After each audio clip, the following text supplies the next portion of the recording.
Hey, this is Matt once again. Welcome back to another video, and this is another paid request, this time from Lucas. He wanted me to do a commentary on the 1990 film Tremors. So let's get right into it, see how this goes. If anyone wants to request pretty much any type of video, feel free to request it either directly to my PayPal or join my Patreon. Both links are down below in the info box. Again, feel free. It could be pretty much any type of video. And let's get into it. 3, 2, 1, pressing play. No, I lied. Okay. 3, 2, 1, pressing play. There we go. So we have the Universal logo. Just doing this for syncing issues, or just to make sure it's synced right. Universal MC Company, the old one. Fade out. No Phil's Wilson Matter production. Tremors.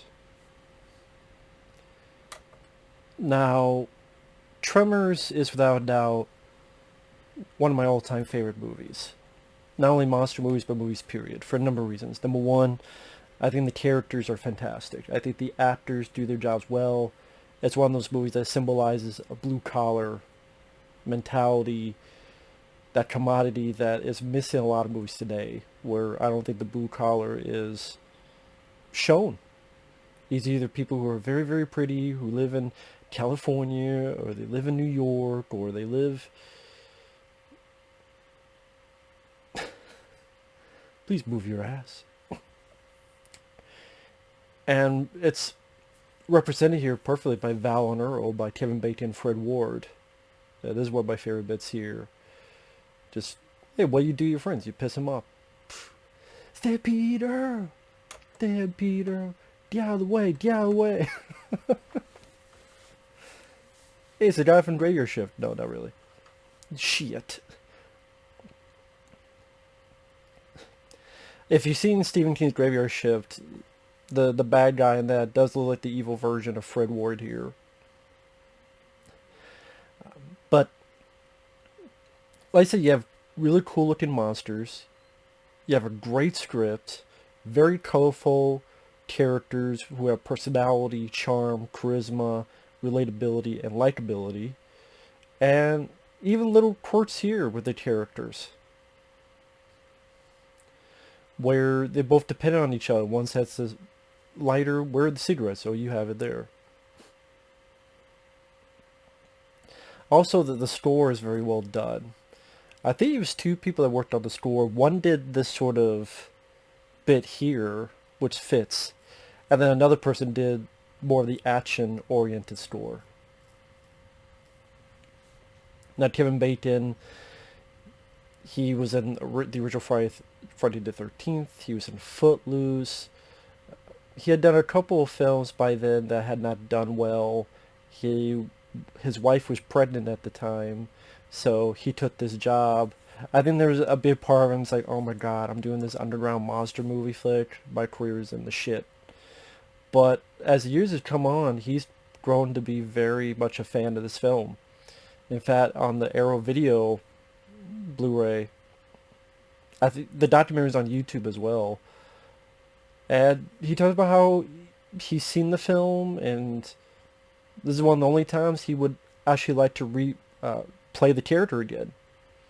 He said, wow, watch it again. It's actually really good. I think S.S. Wilson, Brett Baddock, who had written Short Circuit, there were big reasons for that. They really gave a good structure to the script. And Ron Underwood did a great job too. He would go on to direct City Slickers, as well as Adventures of Pluto Nash. And after this, Kevin Bacon would be in films like he was in Flatliners, A Few Good Men, JFK, among many others. Stir of Echoes. And Fred Ward, he had been in Remo Williams, a film that tried to be a franchise, sadly failed, although I enjoy the flick. He was in The Right Stuff. After this, he would be in movies like Chain Reaction, but nothing too big, sadly. He would pop up here and there, but of course he'd be in the sequel, Tremors 2 Aftershots, which I love. That's supposed to be a girl.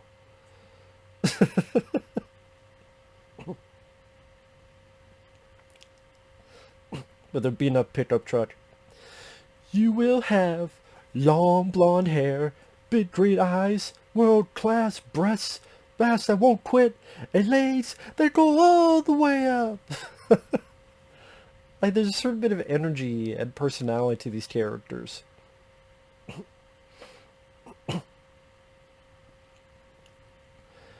And here we have Rhonda, our leading lady, which on the Arrow Video Blu-ray, there is a Q&A from years ago, and she's on the Q&A, so you can hear her thoughts on the film. The reason she wasn't in the documentary is, sadly, there's legal troubles, life of crime type of thing, which is sad. And I don't know what happened to her, because she looks beautiful here, but if you see, like, her mugshot, it looks horrible. I don't know what happened. It's very sad to see. But she does a good job here. And she's got the little bit like sunscreen on her nose. And then too late she noses it. It's like, oh man. Look at that, a little bit of vulnerability to a character, whether it be male or female. Is that people looked as if they're perfect. Which brings a certain sense of relatability to it. Now, if anyone who's a fan of this film, I definitely recommend Seek Your Perfection, which talks about the first couple Tremors movies as well as the TV show. Wealth of information. Also, the Arrow Video Blu-ray of this is a must if you're a fan of the film.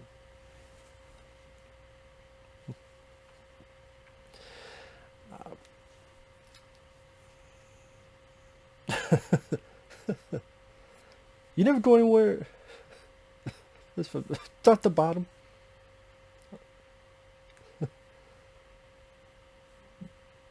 Bobby Lynn Dexter. Tammy Lynn Baxter. Doesn't matter. They're just the same. Dead weight.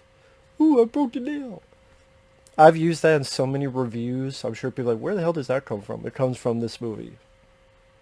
Thought you call you Pecker.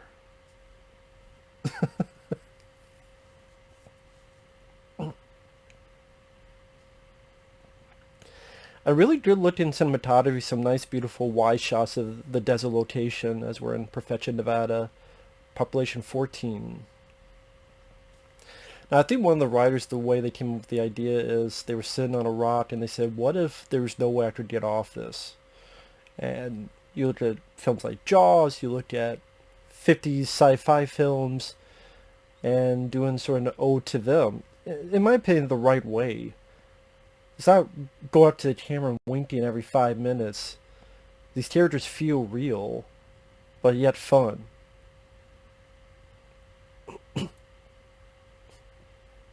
As Michael Gross as Bert Gummer, who would pretty much become the star of the franchise. And Reba McEntire, of course, country singer. Michael Gross, at this point, he had just done the TV show Family Ties. So, very different kind of role for him. To the point I always looked at him as Bert Gummer. I didn't grow with Family Ties, so... I think even nowadays people think of him more as Bert Gummer than the Family Ties dad. And it seems like Michael Gross is very fond of the character. And there's Victor Wan, aged Shen from Big Trouble in Little China. Victor Wan was also in The Golden Child and Prince of Darkness. On quite a few other films. And here we get our first inclination of the monsters themselves. Start off subtle, keep them hidden for a little bit. Now there have been films before that dealt with a creature under the ground. You had Blood Beach in 1980. I think the tagline was, just when you thought it was safe in the water, you can't get to it. Something like that. It was a film, John Saxon was in it, Burt Young from Rocky was in it, but they were not the stars. That was a very boring film, and I looked at Blood Beach and I went, you know what? This is how you do that concept better, much better. I mean, technically a shark I mean, it's Jaws on land, technically.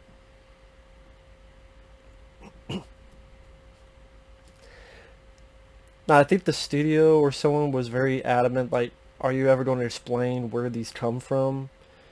And it's like, well, there's only a certain amount of choices. Either they're from space, they're from a government experiment gone awry, they've been here the whole time, and I say like whatever explanation you come up with, it'd be disappointing. So we just say all three when our characters are on the rocks. Now Fred Ward, I think originally there was talks of an older actor, and I'm trying to remember who they were.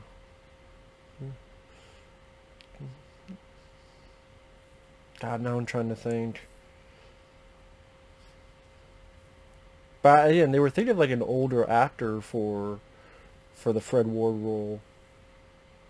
But God, I wish I could remember now. Maybe I'll say in this book. But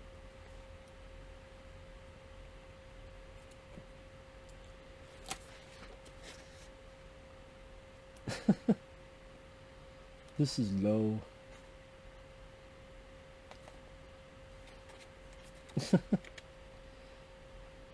So I'm just looking up real quick because it's gonna bug me if I don't find out.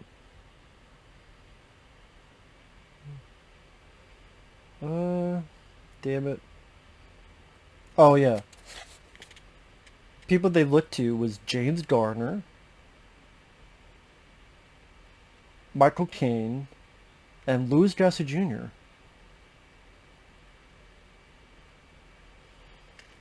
I mean, I think Fred Ward was perfect, but that'd be interesting choices. Louis Gossett Jr. Interesting. I could see Louis Gossett Jr. playing the role based on his work with Chuck Norris and Firewalker. Which that's funny. Can you imagine this was a sequel to Firewalker? Is it funny having Chuck Norris and Louis Gossett Jr.? But these guys work together perfectly.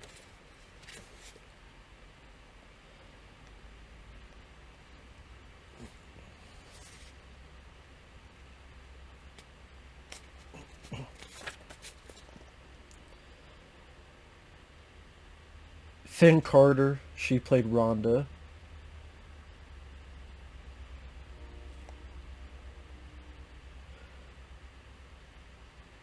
And then this is the character Nancy, played by Charlotte Stewart.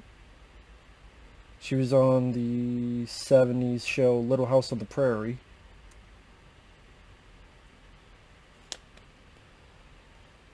And that little girl that passed by, that is Ariana Richards. That little girl on the pogo stick, that's the girl in Jurassic Park who's really good with the computer. A beer, alright. Let's get some beer. Oh, can't believe we passed up free beer. You said no to free beer.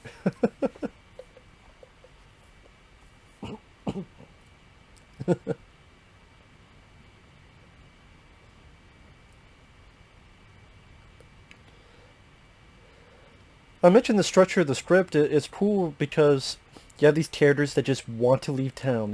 There's one goal, is to leave town. They've had enough. That's a relatable concept. You know, you're at a place you're not happy with. You just want to leave. And she's like, no matter what they do, there's always something that comes up. And as they say later, we picked the wrong damn day. And you get these little clues, like ultimately you'll find this person's died of thirst, which is a very interesting idea. Later they find old Fred's head and his cattle, his animals mutilated, eaten up. Then the workers, they get fucked over, the construction workers. I think it's just like one or the other. And do that flipping for it, which that comes into play later on. And we saw that earlier with the who's going to cook what. And then again, that's something that they bring up and they actually follow through. It's not something they bring up and then it's completely forgotten. Okay, they do the paper, rock, scissors. That's a concurrent little theme for the characters.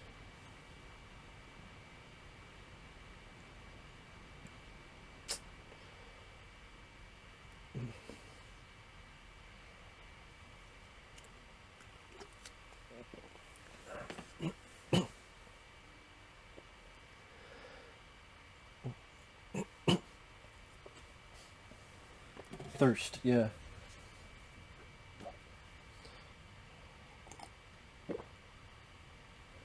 Up there 3 or 4 days. Sat up there and just died of first. First on the thirst. Thirst on the first. But yeah, this is what our old Fred. Which actually, I believe there was an original opening where there was an opening of the film when you would see old Fred and Edgar. You would see Edgar before he's passed away.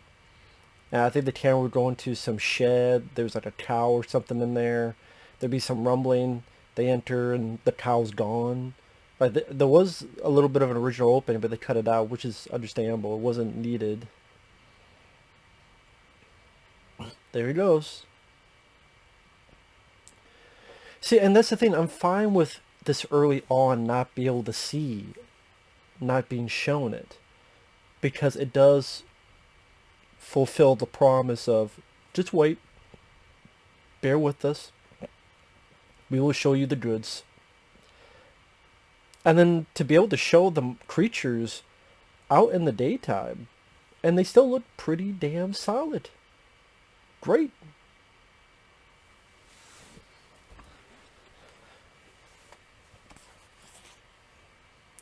Yeah. And even these conversations where they're trying to figure out what the hell happened. Like, how could he have died? What could have happened? I like that the first impulse they think of is there's a serial killer on the loose. Because that's the logical thing. There's a serial killer on the loose. He's cut people's heads off and shit. I'm not kidding. And even you don't see the construction workers. Oh, they're pulling our chain. And the other guy's like, yeah. But then he gets like a pickaxe and he's like, I'm not going to take any chances.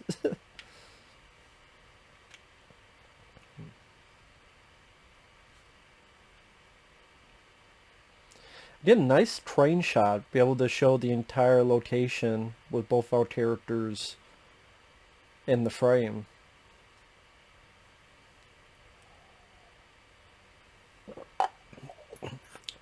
I would say this is our first bit of gore, or if you want to call it gore. There you go. I mean, what the hell's going on? It's at the prize at the bottom of Cracker Jack barrel, huh? Bottom of a Cracker Jack box. Just little fucking heads there. Cut your head off. I'm not kidding.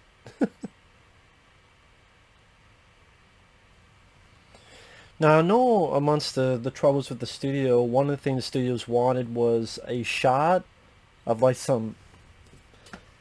our characters were flying like an alien spaceship. And they thought, God, that's such a stupid idea. And thankfully that bypassed.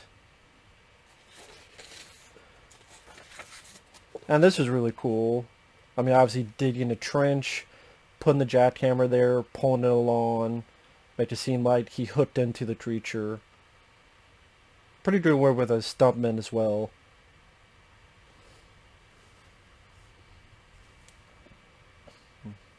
There you go. And yeah, that was like I said, very well done. A little bit of sequence there. I like the practicality of it.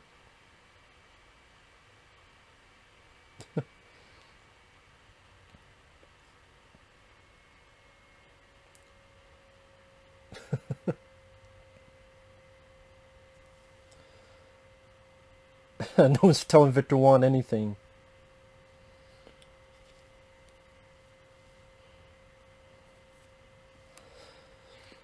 And you gotta understand, this is the day and age. There was no cell phones. Just, I'm sure nowadays you'd be, well, you just cell phone, just use it and call various other places. But not in this time. No cell phones.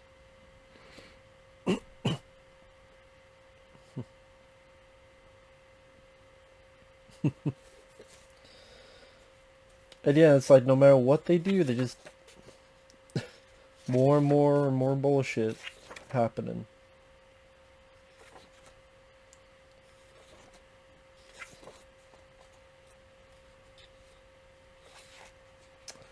Yeah, it's not gonna work out.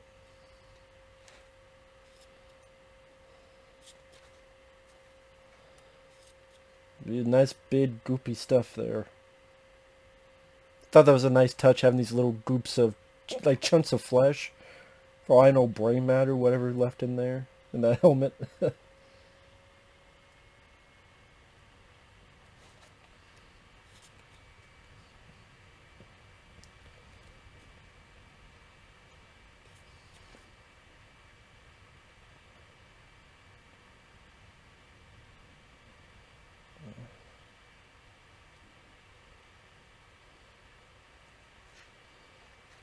Sorry, I'm looking to see if there's any big info I could give on the film, so I'm not just boring people.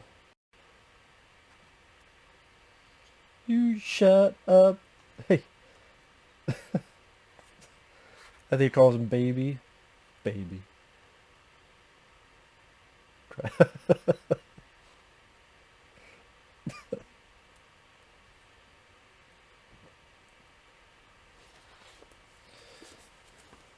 And oh yeah, Tremors was not the original title. They were going to call it Beneath Perfection.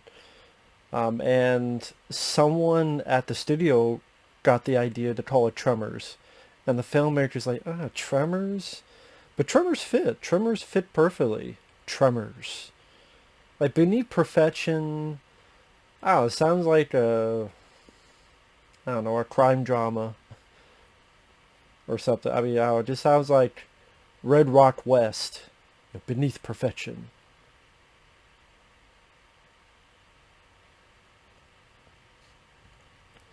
So now we get our first big clue to what these things are. Because later we find out it's part of something much bigger, but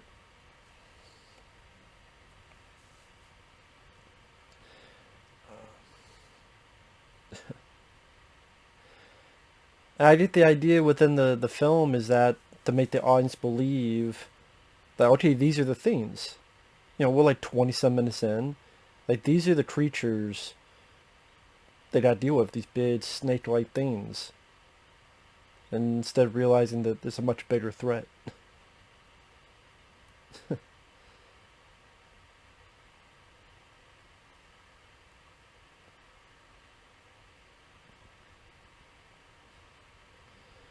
I like the whole idea too is that they had a bargain to sell the thing with the store owner. I'll give you guys $5, 20, 15.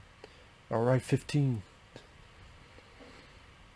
Just the idea that is something you could see in a very believable manner that whatever they would do, they would try to find a way to get some big bucks out of this.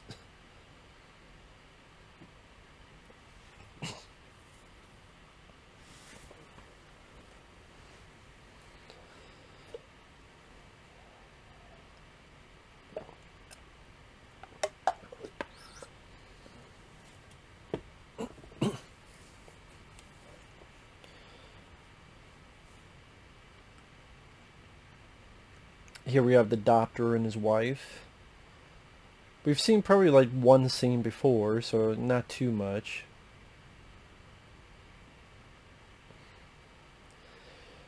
Now I know with this scene, what was supposed to happen was you were supposed to see the entire car literally get dragged under the ground and to see the whole thing. But they just were not able to do it. They were able to do to a point. It screwed up. And that's why at the end, like, you see the inner portions of the car, and then you just see this faraway shot with like the headlights, that kind of animated headlights going up to the sky. Because the initial, that wasn't the initial idea though.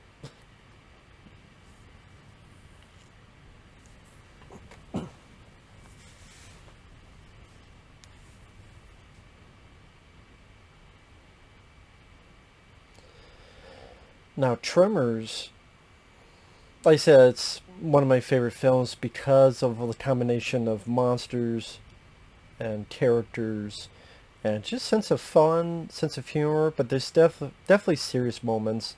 Like this. It's something as simple as this, like being dragged into the ground like this. Which this is what you would see in that film Blood Beach a lot. It's just people dragged into the sand. Which here you get the same thing, only the acting and music is much better. It makes it feel more intense. And yeah, there's a lot more to it.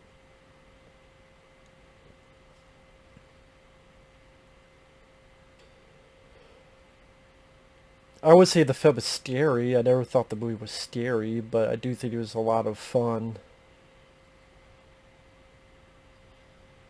Again, you're thinking these are the creatures. It's one or a bunch of them or a horde of them. And it's a lot bigger problem than that. But yeah, the Tremors, like, I love the first two. And that right there, like the radio going off to explain why the creatures were so adamant for this car. Because if she wasn't making much noise, they wouldn't be, but it's because of the radio.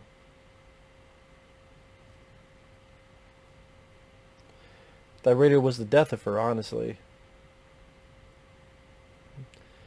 If that radio wasn't on, she probably would have stayed in the car. Val and Earl would have, gone by and picked her up.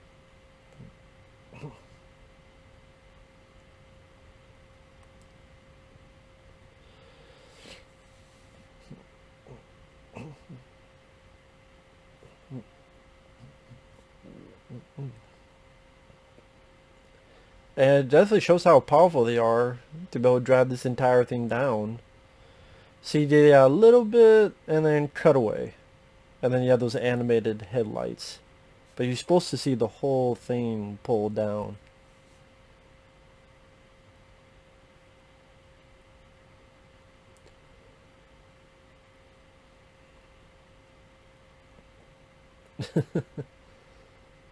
$15 lousy. It's the man who plans ahead.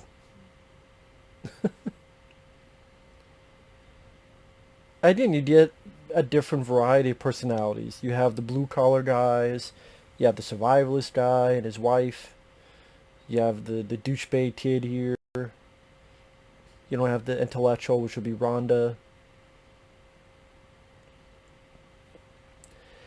Now, Michael Gross does a good job here as Bert Gummer, but I would say Bert really comes in the second film. Which makes sense because he's a bit more of a central character in that, and he has a bit more to do in the second movie. He's a central character here, but again, he's more to do in the second film.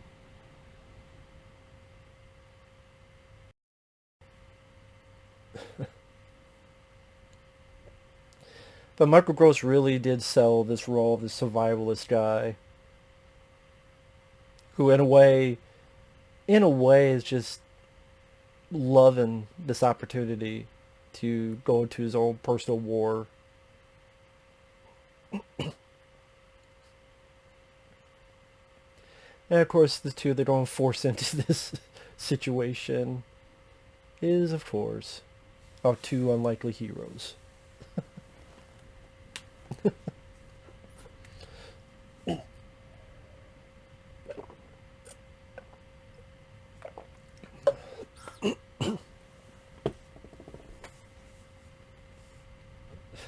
Which is funny when he says, for all you know, they could fly, and then you get to the third movie where they kind of did fly.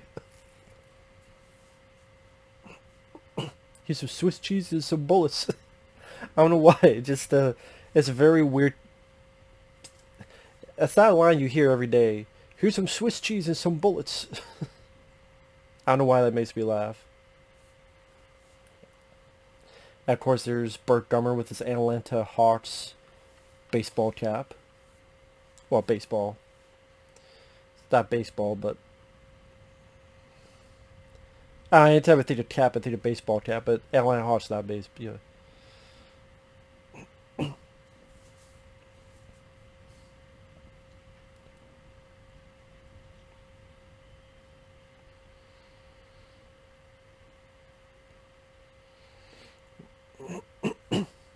I do like this bit where it just scares the shit out of him.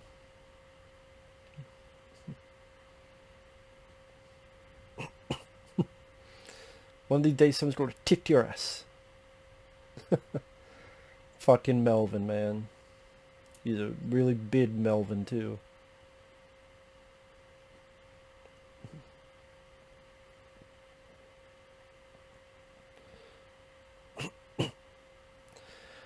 Interesting bit here where they end that with the slow-mo and fade out to, again, some beautiful wide locations. Really nice cinematography that if you get the Blu-ray of Arrow videos, it looks gorgeous. Looks absolutely gorgeous.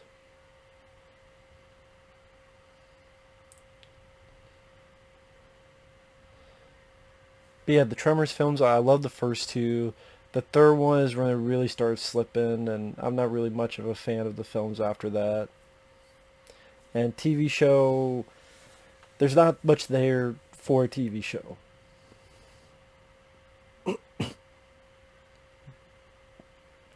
And that scene the filmmakers kind of did on purpose for them to make noise, like when Kevin Bacon accidentally bumps to that pail, Fred Ward stomping down the, what do you call that?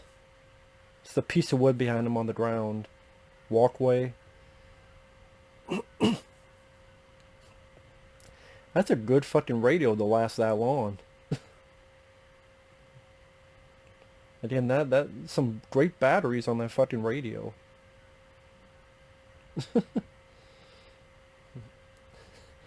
And that was pretty cool. Like to see an entire fucking car in there. Like, what the shit?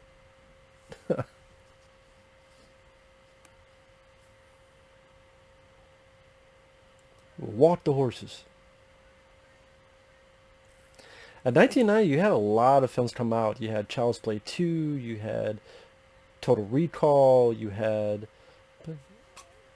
Die Hard 2, Actresses 3, The First Power, Jacob's Ladder, first Teenage Mutant Ninja Turtles.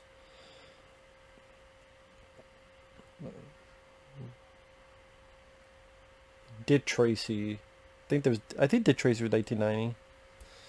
Oh shit. And this came out January 1990, so for people that say January always a bad month for movies, there are plenty of good January movies. This is one of them. Ah, there you go. But yeah, January 1990, January movies, Rambo 4 is January. I think The Relic was January. This was January. Deep Rising, I think, was January. So, a lot of good ones, especially creature feature flicks.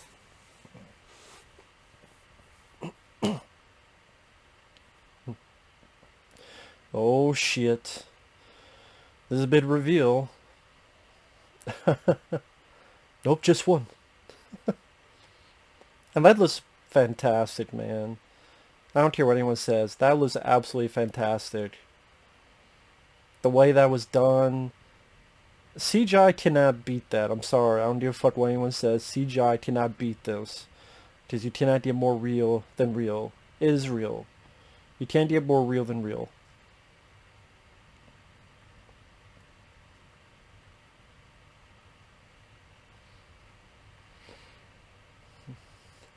I think when the fence is being taken down, I think they had to animate the smoke, the dirt, I should say, afterward. I think the dirt's a little bit animated. Nice sound design on the stream as well when, stupid son bitch, knocked yourself cold. Cold my ass. He's dead. Fuck you.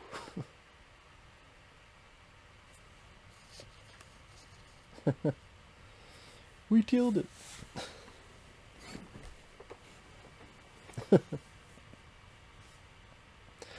I think originally this film, when it went to the ratings board, it got an R rating because of the language.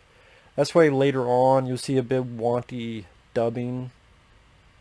In particular, when it's like, we got 2 more mother humpers. Because they didn't originally say mother humpers.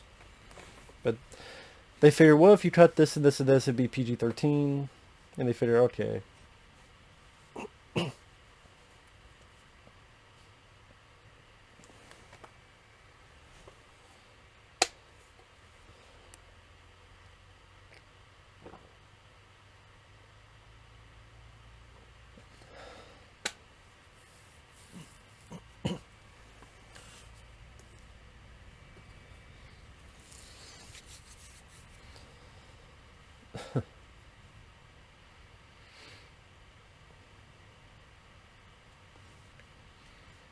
Sorry, now I'm just watching the film.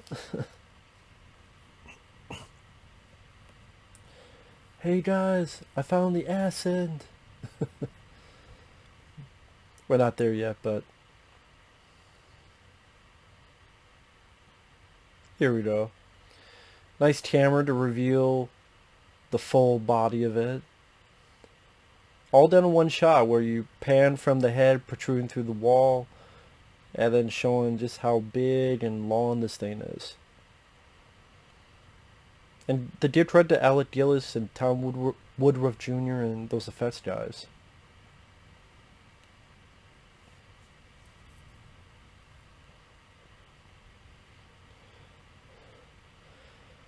It's very cool creatures they came up with, where it could be reminiscent of the 50s movies, but done with that day's technology.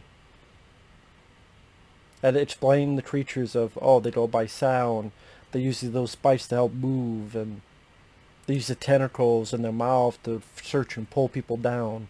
Like, some thought was put into the design of these creatures, and I appreciate that.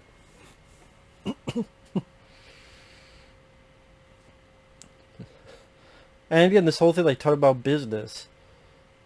We're only on time, People magazine. Huh, National Geographic.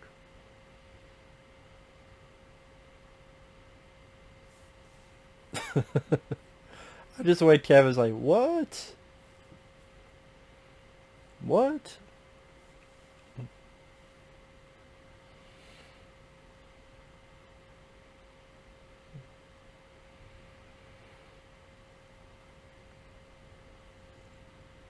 A little bit of fake, but this is like a faked out scare that actually works in the prairie dog bear. Sons of bitches. See, to this day, I can sincerely laugh joyfully at the reactions these characters give to the situation they're in.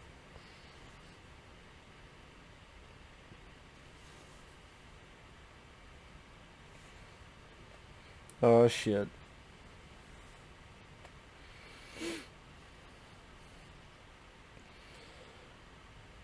Also, nice job on the camera work of being very low, like to their POV, rising up to meet our actors.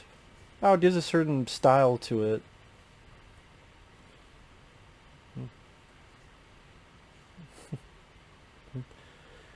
And here you set up the whole boulder rock thing, which comes into play later on in the film.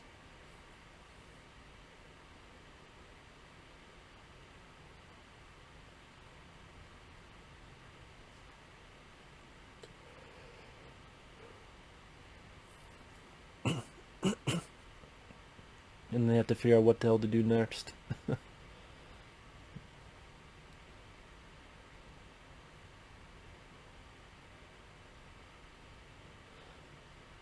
Big surprise for the Russians. And as I told you before, it's explanation will give you all the explanations. Later on, they do kind of go back on that, and they say, oh, they've been here all along. I don't know if they really needed to answer that, but okay.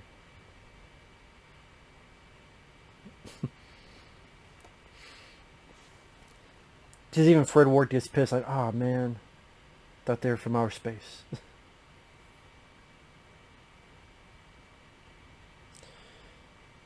Yeah, Fred Ward definitely looks like the evil, Stephen Mott from Stephen King's Graveyard Shift.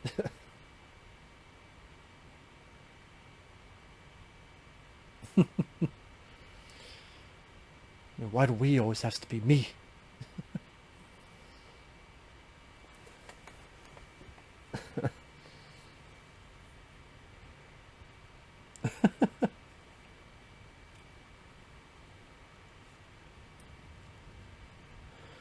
Thank you, Earl.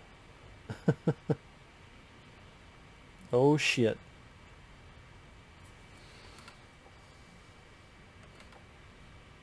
Okay.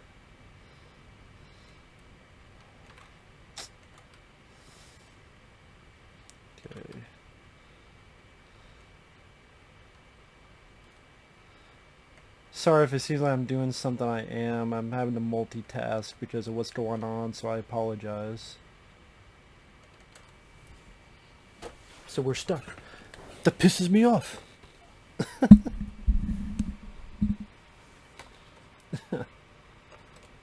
Sure, a bit of time has passed.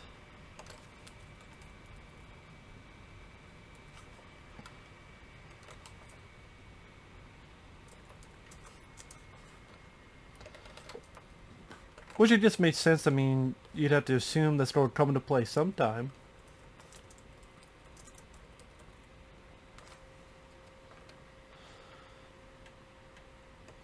Which, concerning all this stuff that happens afterward, yeah, you wonder when the hell they don't have time to take a leak. Okay, do it now.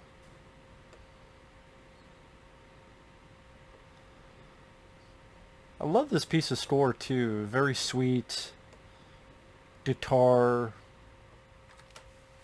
concentrated score, but it's very sweet. Nice little emotional score for that. Fits it very well in my opinion.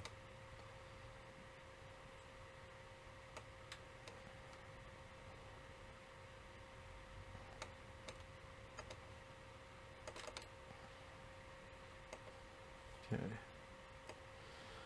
And sorry about this, folks. You're gonna have to do certain things in conjunction.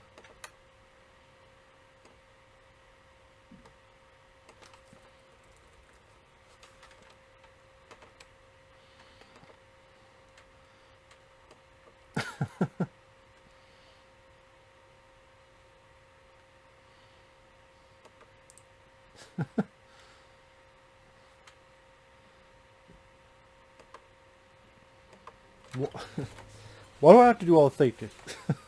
Who died made you Einstein?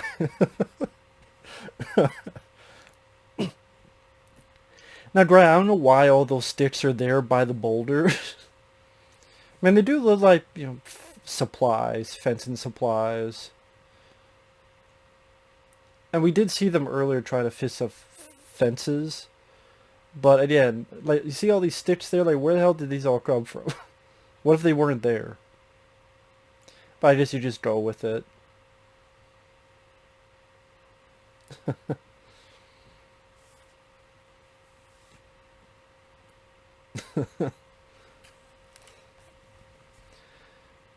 Not quite the first time.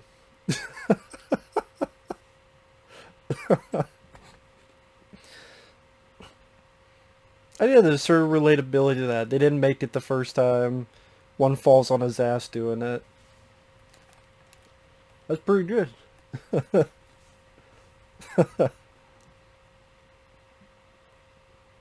And this score is really good too. There's a certain fun vibe to the score.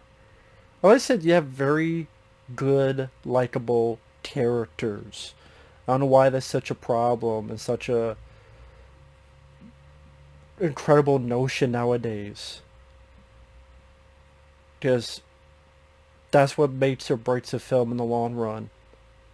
And if you don't have that, then you don't really have much of a movie. Especially that classic.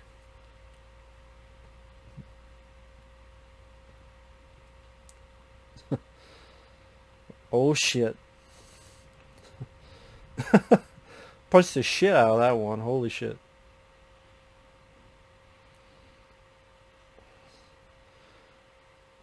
That's propane, right? I mean, be surprised that didn't get blown up or something.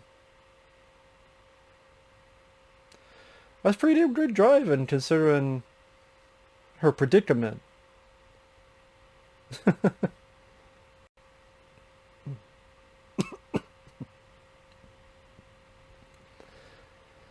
And then them just trying to explain to the locals what's going on. And they just can't get the concept.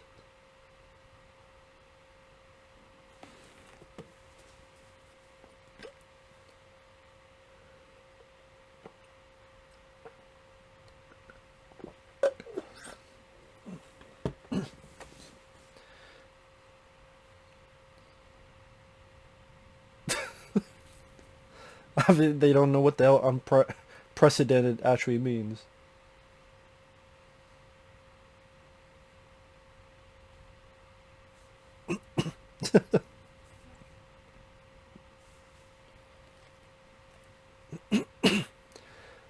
Of course, Victor would later name them graboids, which Fred Ward says in the sequel, yeah, he named them, and then they ate them. And this shows that yes, the phone company did try to check out, see what was happening, but that don't matter. Because they're up shit creek as well.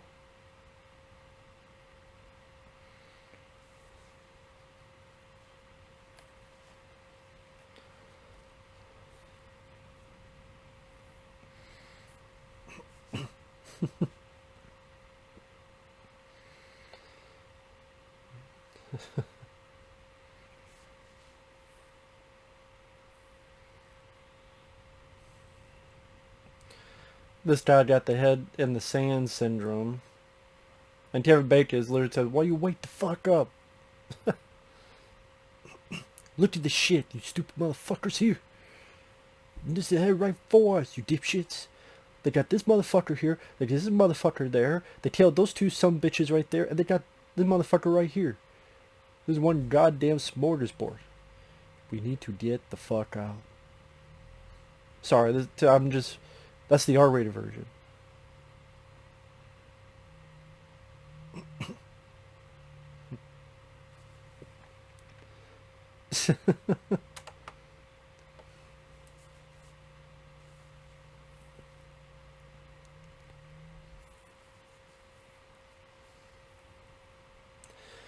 Yeah, sorry that there's silent spots in this. I'm not really the best at doing commentaries, to be perfectly honest.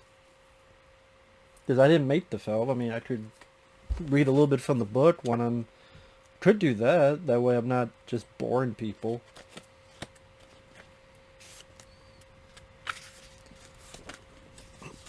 Kid being a douchebag again. Which then, because of this, makes sense why they don't believe him next time. Again, because they've set that up. Pardon my French.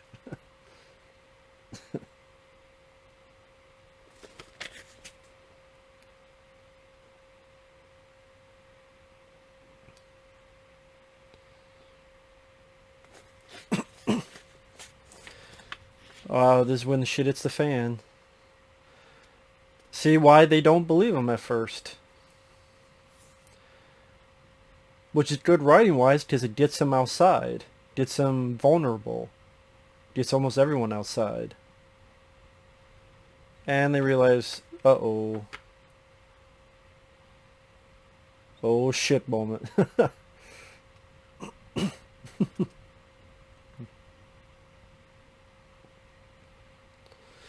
And the fact that you make a monster movie in the daytime is also another difference, because usually, of course, they're at nighttime or they're in a secluded place. Well, I guess technically Jaws would be in the daytime, so similar to that fashion.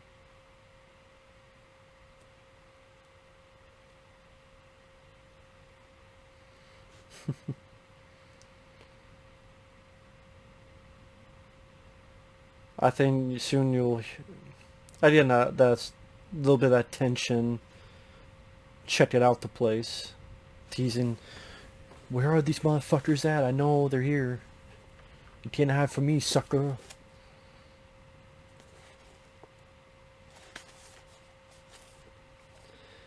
We're going to get the... Again, set up before with the pogo stick. Set that up before, so yeah, of course that's what she's doing.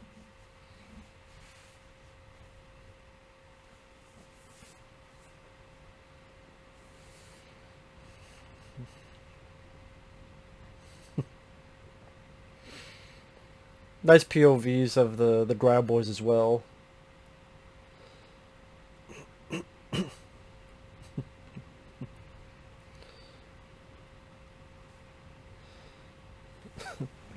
Even that small effect with the pogo stick being sucked in. It's a little effect, but it works sell the illusion of what's going on with the story.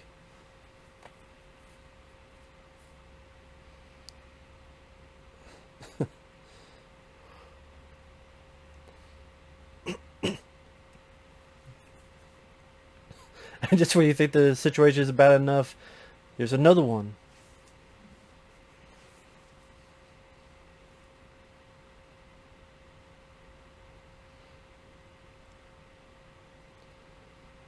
Got the barbed wire on her. Oh shit. And this starry son bitch closes the door on her. This chicken shit motherfucker. That's the one thing I wish that kid got eaten. That's the one thing in the film. I wish that kid got eaten because he deserves it. If that kid got eaten, I think would have been... I think the audience would have cheered, honestly. I really do. He sure gotten eaten. That'd be nice. Kevin Bacon do a little bit of hero work. Fuck you. Ah, you backstabber. Get the fuck off me, Bacon. There's one way to get a girl to take off her pants. This is the way. Usually it'd be great to get you out of your pants, but not this time. I wouldn't be surprised. I'm sorry, Tremors is canceled. Tim Bacon told Finncar to take off her pants. Yeah, but to save her life. Well, yeah, the filmmakers had to make her take off her pants. So now she's running her panties. Hey, it works for me. I love this effect. The three of them and the rolling wood.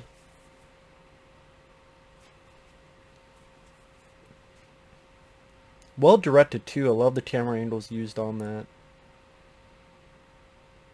I think here you don't need a little bit of that score again. A little bit of that love theme type of score, which, like I said, I love. And then Fred Ward's look at him in a little bit.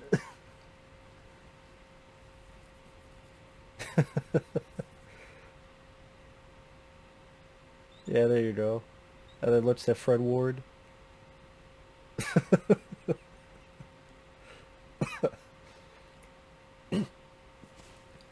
Before I get to that, let me tell this tells the how it all began, the idea.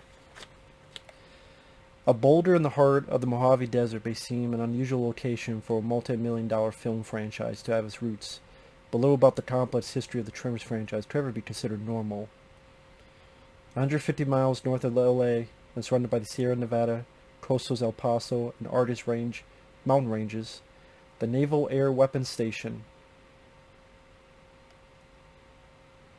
China Lake was opened during the height of World War II for the research, development, and testing of rockets for the California Institute of Technology. Oh, see, that's another thing they set up. They set up this thing.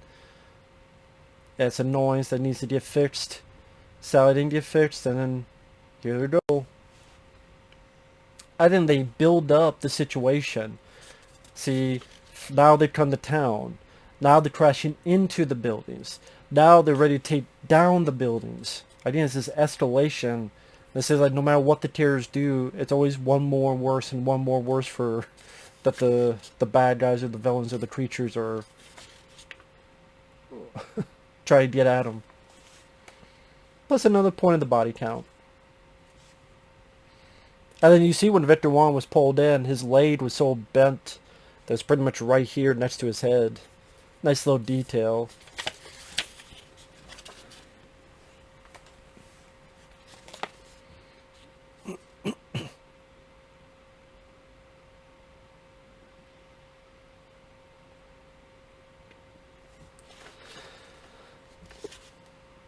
Pretty good stunt work by the person doing this, because you have to jump from one cabinet to the other and not slip and fall.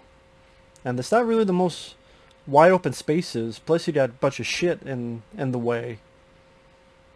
Even this stunt here, where you have to kneel down and willingly let yourself crash through a window.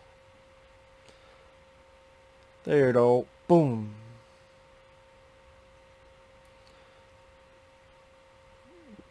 But lo and behold, a female character who is smart, independent, and not a damsel in distress.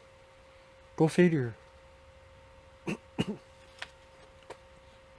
And Finncar did a great job. She was sweet, and she was smart, she was capable, and she was likable.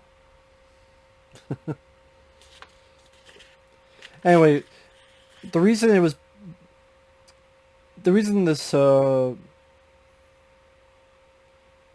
this U.S. Navy thing was brought up is because in the early 70s, the Naval Weapons Center was home to a lot of soldiers, scientists, and technicians, while a filmmaking unit recorded activity on the base, from the creation of educational films for the cadets to the documenting of training missions and rocket tests.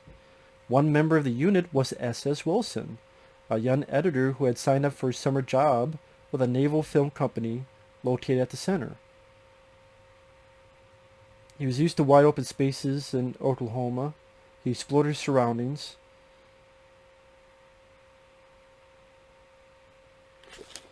He would witness there's a shitload of boulders around here. He had an eye on his surroundings for potential new material and had recently spotted tiny ant lions in the area. Insects that make cone-shaped holes in the sand. When an ant comes by, they flick dirt up and the ant is sucked under.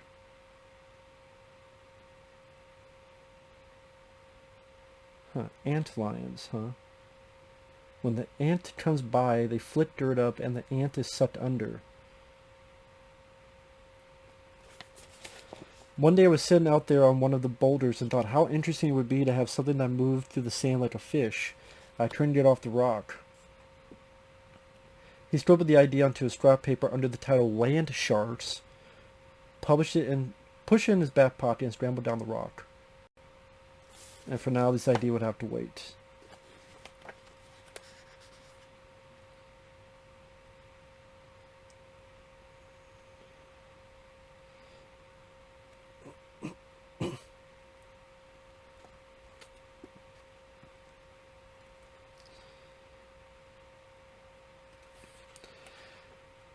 Pretty much he would meet Brett Maddox, they would write Short Circuit, and Short Circuit would open up a lot of doors. And then one thing led to another, and Dale Hurd became part of the process and produced it.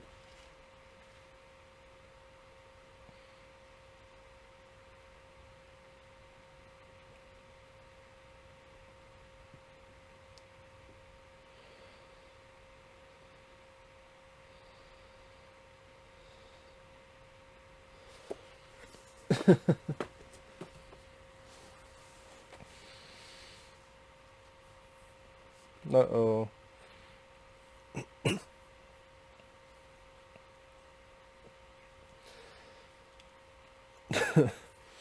We're into one of the big scenes in the movie.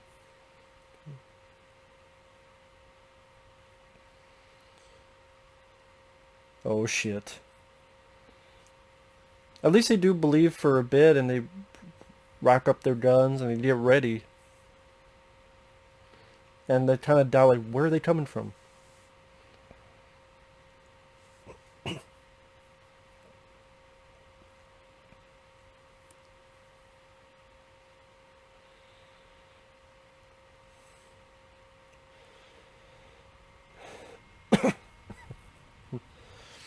At least that mentality that, hey, this is our home. We don't want to leave our home because of these sorry sons of bitches. I thought they got enough weapons anyway. They should be able to deal with it. And here you want a firepower scene? This is a firepower scene. You want gunplay? Here you go. Pretty much every gun is used.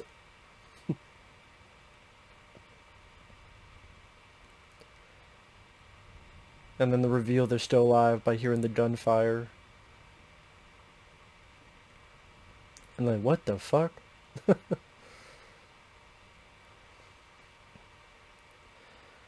They're just shooting the shit out of it. That's just all those weapons revealed on that wall.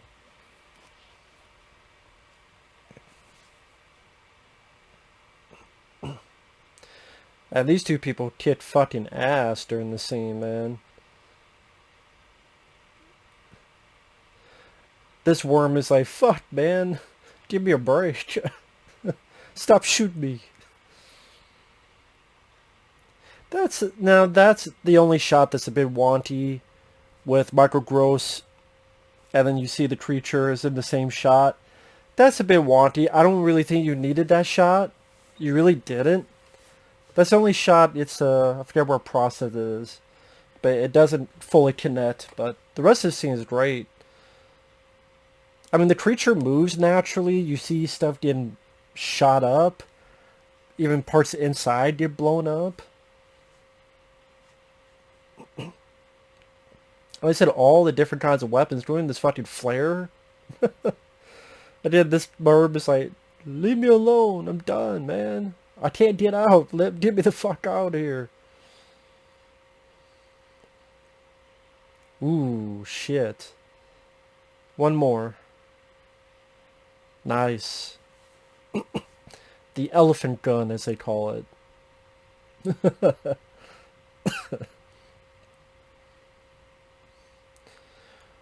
Broke into the wrong goddamn rec room, did you, you bastard? And that's where you get that weird dubbing mother humper. Because that wasn't originally what it was supposed to be.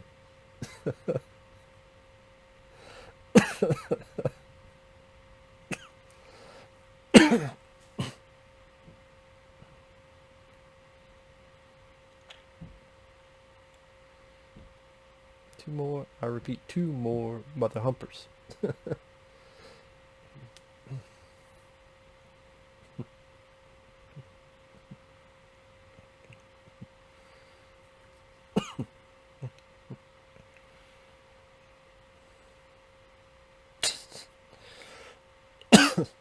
That one guy going, way to go, dudes. Fuck you, you douche. The character, that is.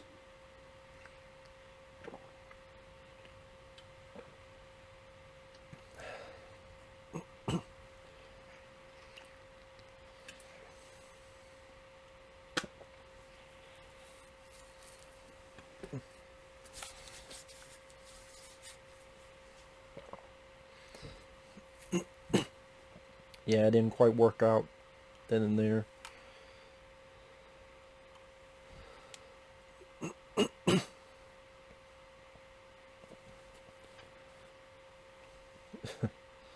It's true. I mean, how would they know you have to shoot through dirt?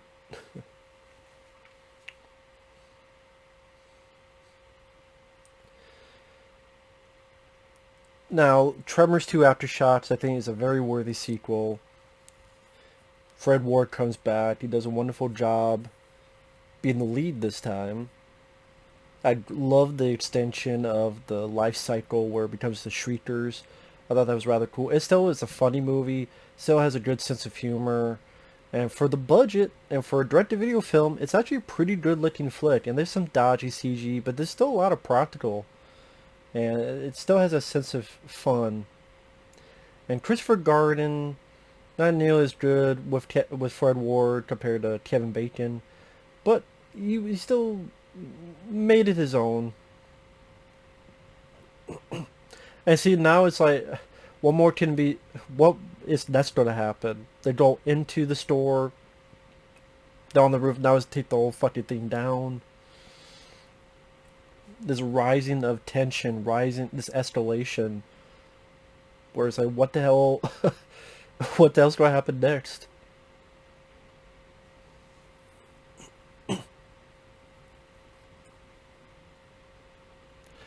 Yeah, Tremors 2 Aftershocks.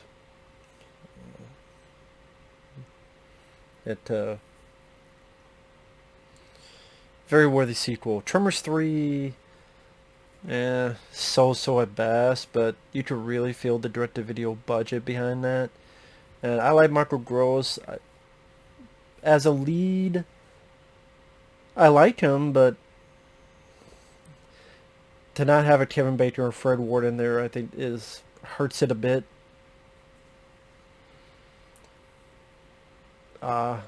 Here's Nestor. Not realizing what the fuck he's supposed to do, man. That trail ain't gonna work.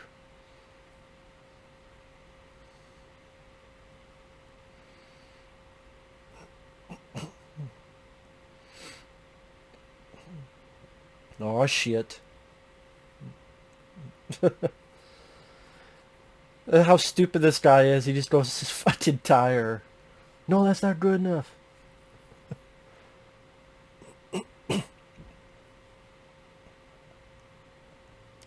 That's a pretty good shot. Gliding up, and then it glides all the way up to this kid's face.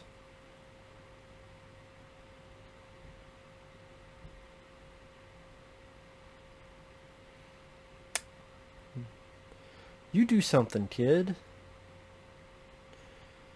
Yeah, we're pretty much up shit creek here.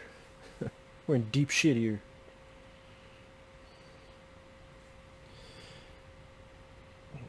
Yeah, Tremors 4, I'm not really much a fan of. And after that, like I said, I kind of could not end the Tremors films anymore after that. I've watched them, just not a fan of 5 or 6 or 7. And then the last one, spoilers if you haven't seen the latest one, Shrieker Island. Spoilers. 3, 2, 1. I think they kill off Bert Gummer's character. Of course they did.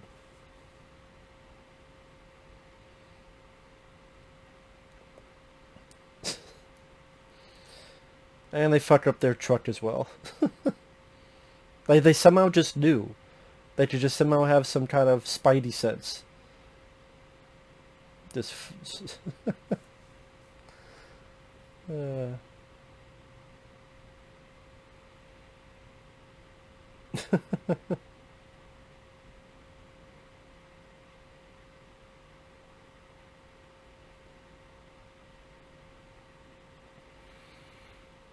Yeah, pretty much. I mean, getting more and more up shit creek.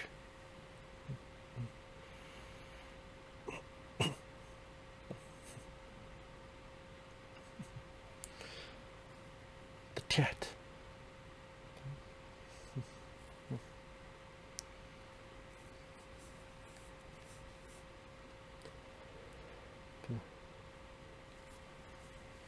Well, technically you can all fit on the bulldozer. It's a pretty big bulldozer. You all could fit on there, but anyway, just saying.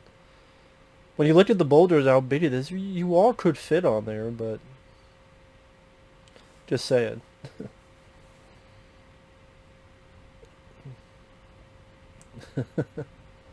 We got a plan. But as I come to realize, that's a long walk.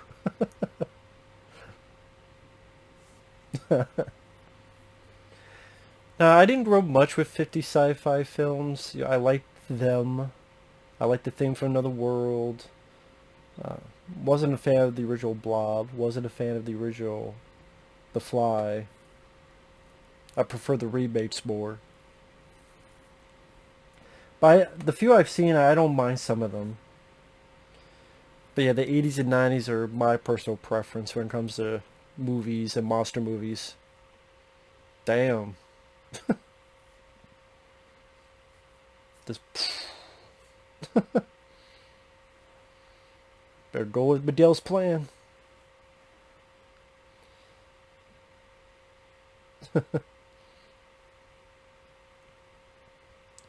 Yeah, best to go with that plan, exactly.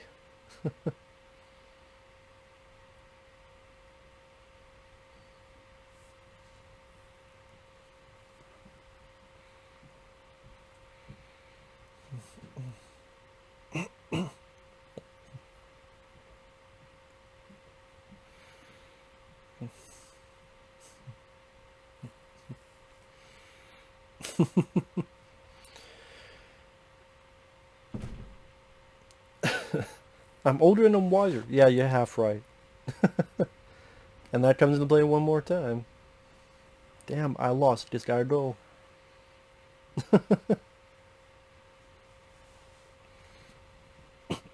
But in a weird way that does showcase their friendship as well, because they don't want the other to get hurt.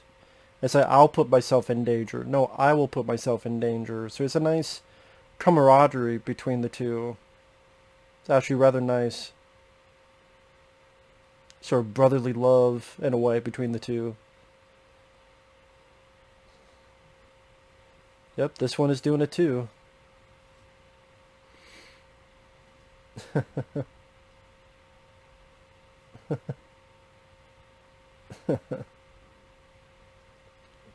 This is pretty, boom, pretty good stunt there. The jump off, the thing falls apart, and the guy lands on his butt. It's not the best way to fall. Break your tailbone like that.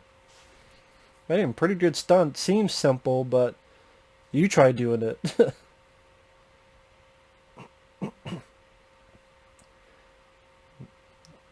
Don't stop, motherfucker. Hey, don't stop, motherfucker. Don't stop.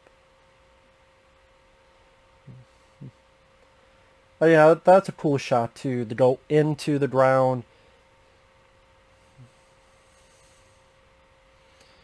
I think this score is from a different person.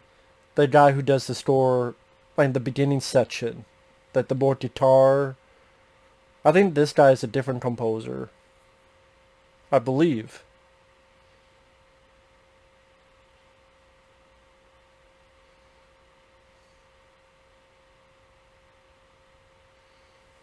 Yeah, but now what?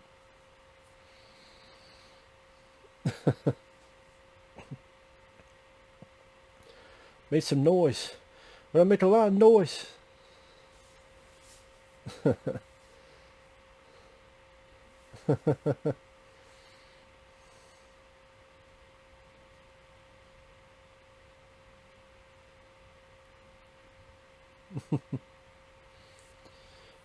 And sort of that building of suspense tension.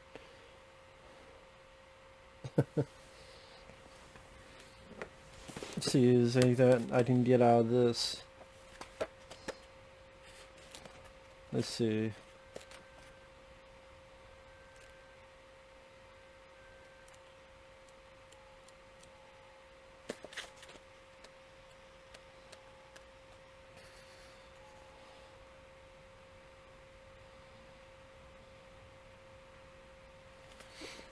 Here we go.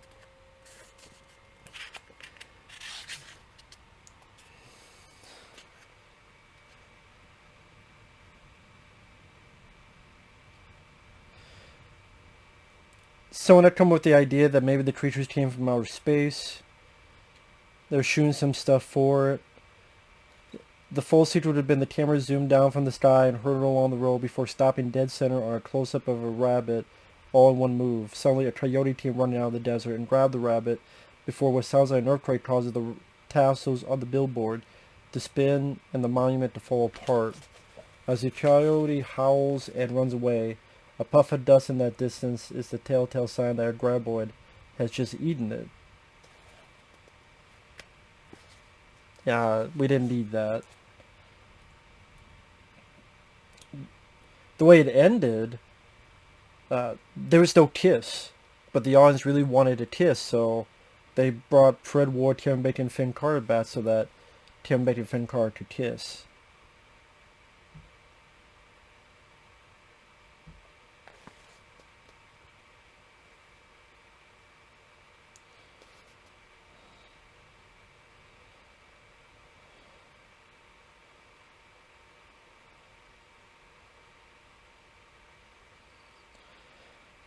Yeah, apparently the whole score didn't work, so the new composer was hired. Given only a week to replace many of the cues, the new composer was Robert Volk.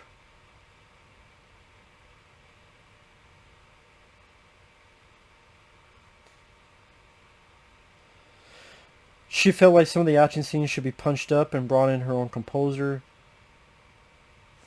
Yeah, I mean, it does work. So I don't know what the music would have been for those scenes, but it did work. One of the titles for the film was Dead Silence. Funny enough, because there was a movie later on called Dead Silence.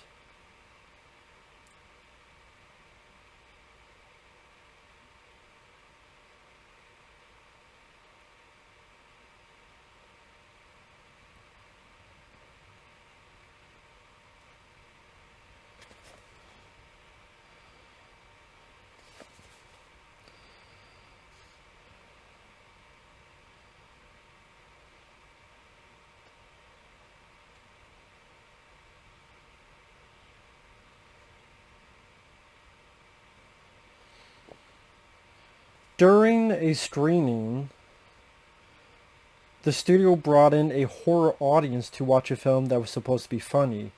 So they thought it was unintentionally funny. It got terrible scores.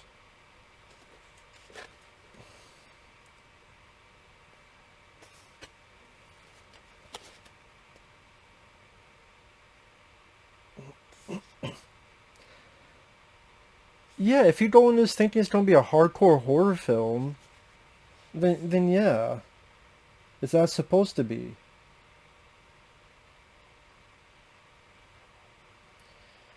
So the studio wanted an audience like Friday the 13th had, or Nightmare on Elm Street. Fucking stupid.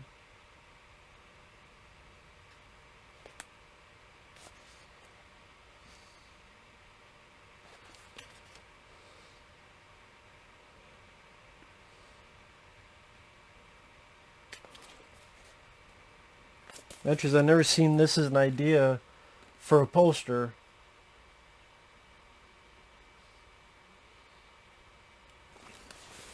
It looks cool, but I like the one we have. But this does look cool. That would have been cool as like a reverse cover.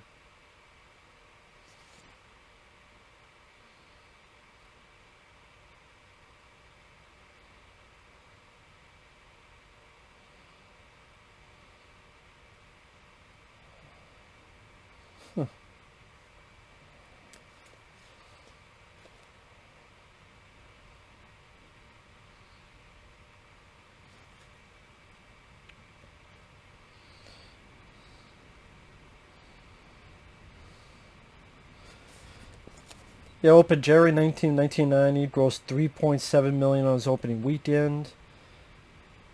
Was fifth place behind Born on the 4th of July, Tango and Cash, Internal Affairs, and The War of the Roses.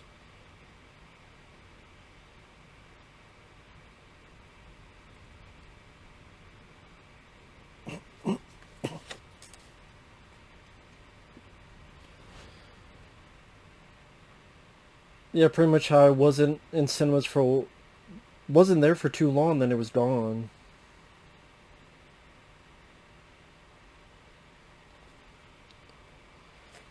And people saw it because of word of mouth.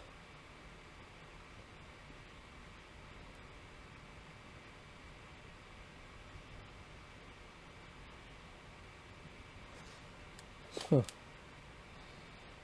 And some of the reviews of the film. By the end of its 4-week stint, it made 16.6 million.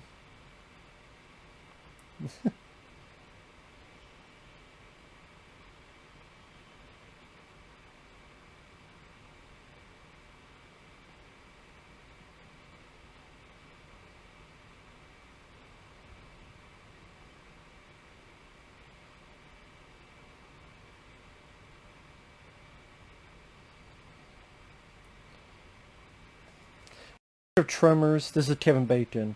When I think of Tremors, in a very short amount of time, I've gotten engaged, gotten married, my mother's gotten cancer, my career is in the shitter, my wife is 9 months pregnant with our first child, and I am terrified.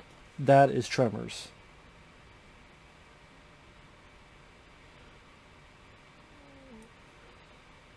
Kevin complained to a friend of mine that after all these incredible films he's done, like A Few Good Men, people would always bring up Tremors. I think he was just like, oh my god, will they just stop talking about this?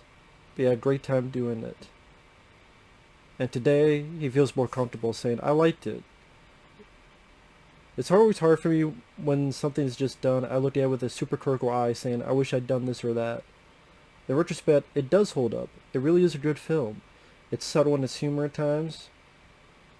There are things that are handled deftly. I think Ron did a really great job, and it was a good script. And Reba McEntire says, I'm totally proud of Tremors. I've done 11 movies, and it's the one people mention the most.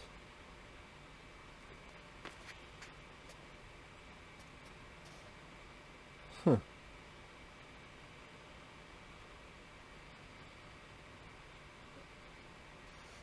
Yeah, very successful. And because of success in the direct-to-video market, there was talks of Tremors 2.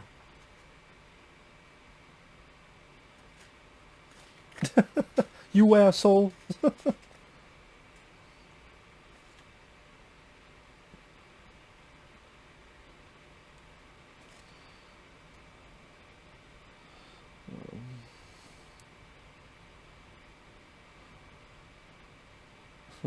Yeah, sorry, I'm just looking.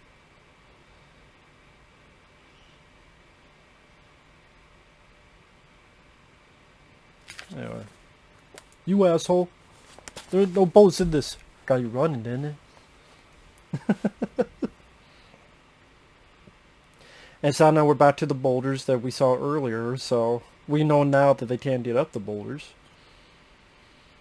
And even amongst that tension, you have the little humor where the kid doesn't want to go, so Bert Gummer gives the gun. There's no bullets in this, Bert, you asshole.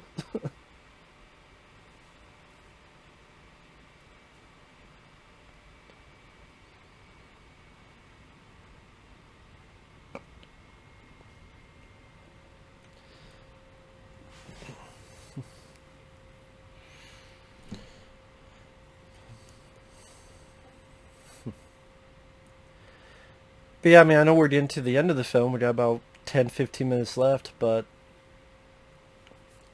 Tremors is one of those movies that, yeah, when it came out, it didn't do much business, but yet nowadays people know Tremors and love the film and has garnered a lot of sequels. I mean, what, there's 5, 6, 7 movies now? About 7 movies?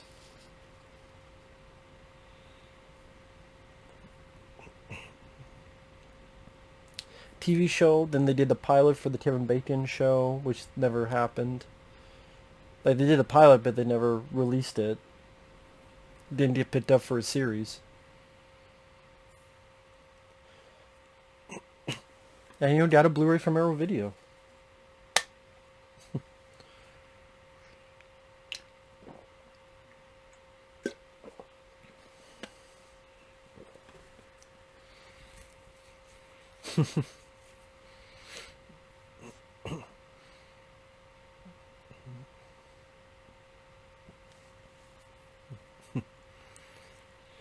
And now it's just them trying to figure out what to do next.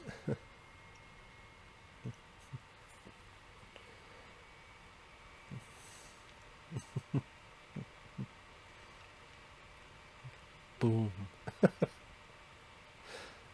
I think it was funny Reba's reaction.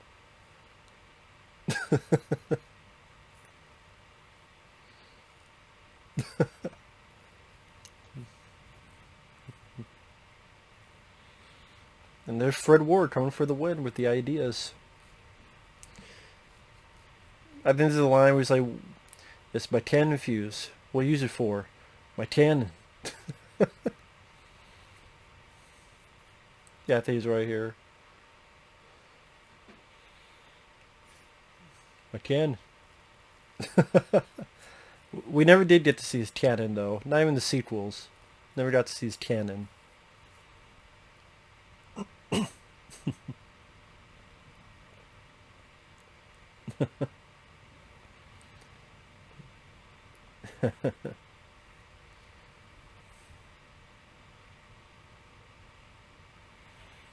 There you go. If it works, it works.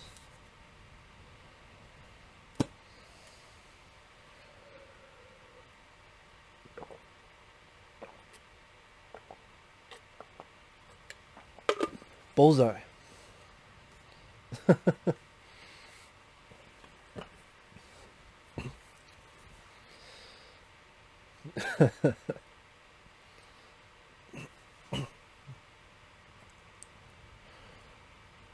It's very easy to root for these characters, and nice bloody remains there, but realize they make them a bit more orange, probably to get it easier on the ratings MPAA. Because if it's pure red, but it's orange, so it makes it more foreign and be like more acceptable. That's why you have movies, Evil Dead 2. Well, you know what? You don't want to get NC-17, so make the blood more green and more blue or some other color, not red. Which is funny what the MPA will get. MPA will let you get away with a lot now, not so much back then. Go figure.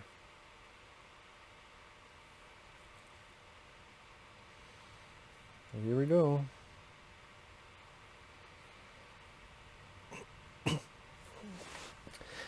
By then, it's another raising of the states. You know, it's not going to end the best. Oh, shit. Get the fuck out of Dodge.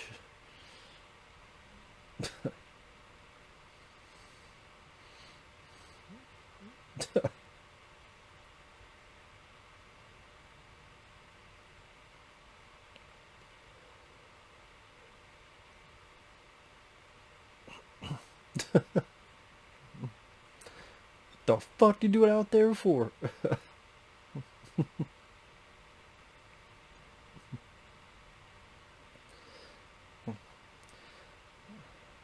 And even the little stuff like, okay, the final graboid is the one that's been messing with them. It's the one that was screwing up their truck. Was the one trying to attack them at the store. Maybe the same one that killed Victor Wan's character. And that happens to be the same graboid that gets the final death note, so to speak. Same with, they're killing these characters off, these graboids. Have the final conversation between our main characters. More so our main three leads. So the trio, the trifecta.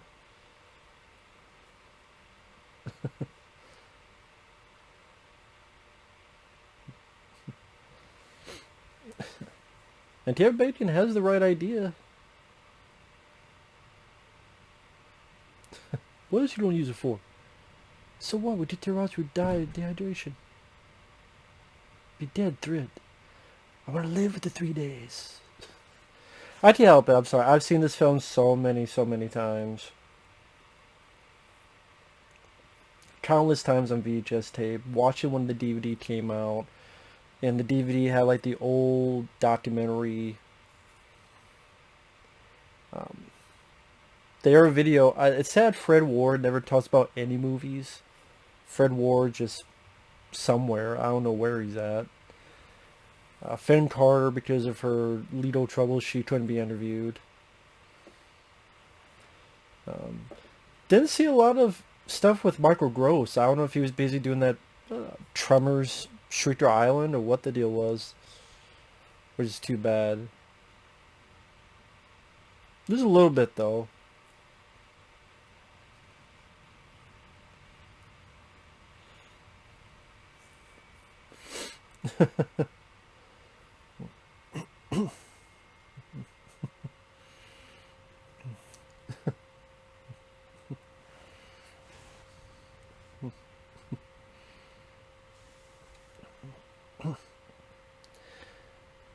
I think this building up, leading somewhere. You think Kevin Bacon screwed up, but he didn't. And it's in reference to what was said at the very beginning. The stampede. What was the first things Kevin Bacon said? Stampede.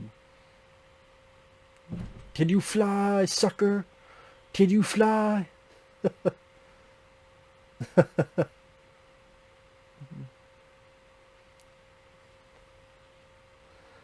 Now that's a crowd pleasing moment.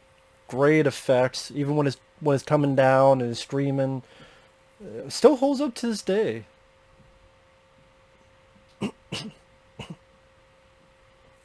Great score. See, like that piece of score sounds like the score at the beginning of the film and the love theme bit.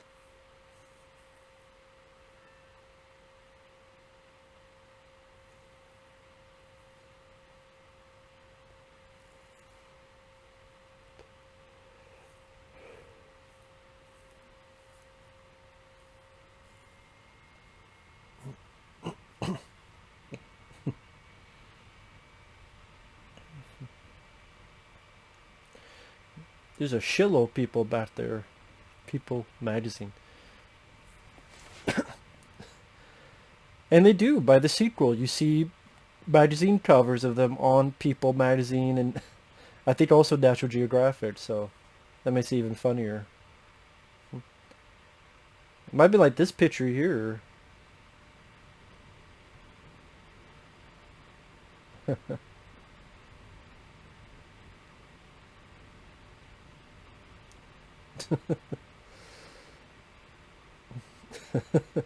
This Kevin just trying to play it cool. But yeah, the original ending was they leave. Where's my lighter? Oh, I think she has the lighter. They drive back to get the lighter. Maybe Kevin and her get together. But the Oz really wanted to see these two kiss. And you know what? it works in this movie. It's a very sweet, almost romantic ending to, almost a romantic love letter to the 50s sci-fi movie. What I mean by that is it's a love letter not to be snide, not to be in the mindset of holier than thou, not to ridicule and be, not to blink and wink every 5 minutes, but a sincerity. Only better directed and made than a lot of those films, but still that same, you know, perhaps sensibility to it.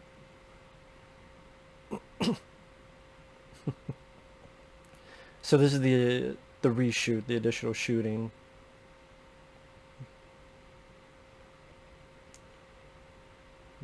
And so they had to rebuild all that stuff on the sides there.